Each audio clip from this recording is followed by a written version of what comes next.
This is a long-term review of the Bird e-bike. This is a closeout. So Bird tried to sell these for $2,000. Nobody wanted them, and now you can get them on eBay cheap or on Amazon. I'll put links in the description.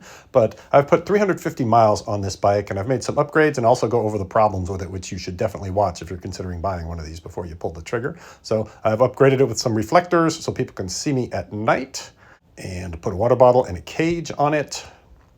And then this GPS sticker, this thing does have an alarm on it. So that's just to let people know, even though it doesn't have GPS tracking, that's just to scare the burglars away. I recommend that on any e-bike. The alarm sounds like this.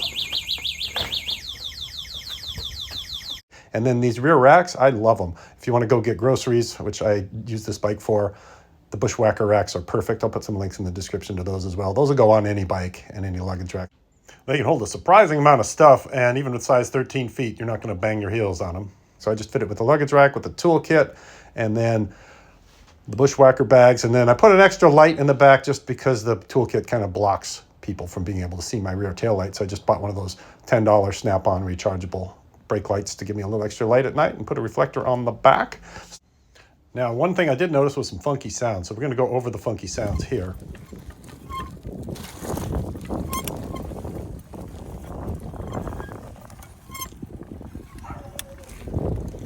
So that's making enough noise to make the dogs bark at me. And you can hear kind of a creaking, which is because the bottom bracket needs to be taken off and greased up. That's not too hard to do. It's just kind of a pain to do, so I'll do that.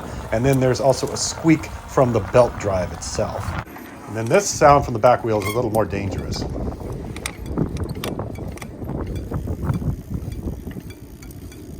And on inspecting the back wheel, I found a whole bunch of spokes that had worked themselves loose. So, they can be fixed by tightening them up, which I did later, but it turns out the guy at the factory must not have torqued them properly, or the power of this thing unscrews the spokes. Either way, that's very dangerous, and so you want to make sure you inspect your spokes regularly on one of these bikes, especially right when you buy it. And the brake pads make a lot of noise. Now, you could swap out the brake pads to fix it, but this is what they sound like.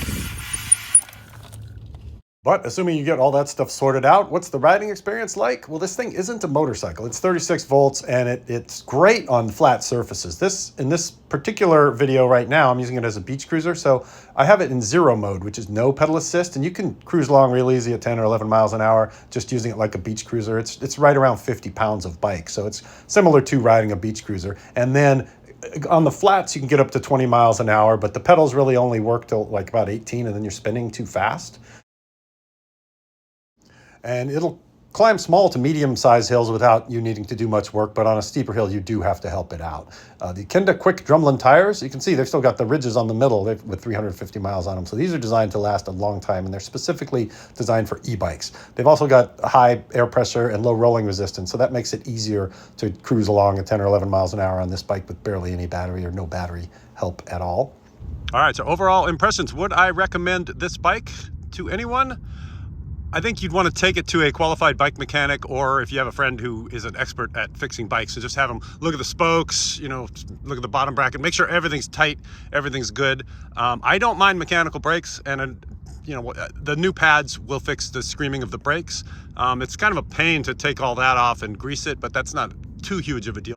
And it is a sealed bearing bottom bracket, so you need to remove the crank, and then take the bottom bracket out, put some grease on it, put it back in, and then put some grease on the crank spindle as well. Well, the biggest deal is if your spokes come off and you're going fast, you could die. So that is definitely a safety issue, and that's pretty scary. And then when you tighten them up, you got to do it in such a way that you don't make the wheel all crooked. So you will need to true the wheel and tighten the spokes. So that's the biggest downside to this bike that I've found so far. But after 350 miles, cruising around, getting groceries with it, I love those racks too, the Bushwhacker bags and the bike rack. Overall, I'm happy with it. It even works as a beach cruiser in zero mode, which I'm doing today to get some exercise. So I still like it.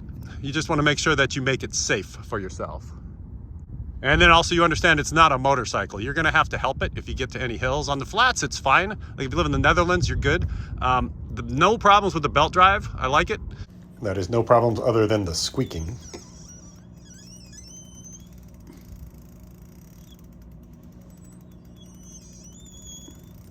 The only problem that I have is when you're trying to go super fast, you kind of run out of spin at about 18 miles an hour. So the European version has gears. So I would prefer that for myself so that I could, go 20 miles an hour and actually pedal at the same time.